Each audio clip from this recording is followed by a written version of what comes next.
As soon as China's Yaxia hydropower station broke ground, India suddenly drew a red line for China, demanding that China must make concessions on 4 issues with no room for negotiation.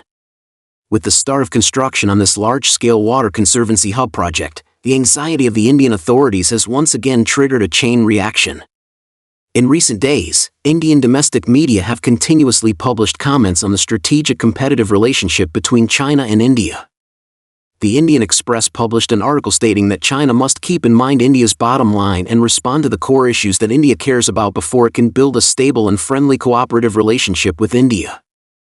The article argues that China's cooperative relations with Pakistan are further damaging the normalization of Sino-Indian relations. Therefore, India must first make its attitude clear to China on issues involving India's core interests such as security along the bilateral contact line and relations with Pakistan. India cannot accept China's failure to respond positively. In other words, if China hopes to establish a sound, long-term, and stable cooperative relationship with India, it must address India's core concerns on the aforementioned issues and make responses and commitments that satisfy India. This article is permeated with an India-centric mindset in its approach to these issues. However, it is worth noting that the article puts forward 4 new perspectives on bilateral relations. 1. The Indian side demands that China should engage in cooperation with India on an equal footing, regardless of how significant the gap in strength between the two sides may be. 2.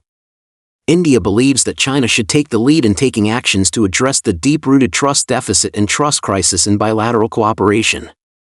Improving bilateral relations requires pragmatism and patience, and as the stronger party, China should take the initiative to make its stance clear first. 3. India holds the view that China is counterbalancing India by engaging in in-depth cooperation with countries around India. India's participation in the U.S. Japan-India-Australia Quadrilateral Security Dialogue Mechanism has already affected its peripheral strategic security. In particular, recently, during the China-South Asia Cooperation Summit, China organized a tripartite joint meeting involving China, Pakistan, and Bangladesh. This has seriously impacted India's sphere of influence and peripheral clout.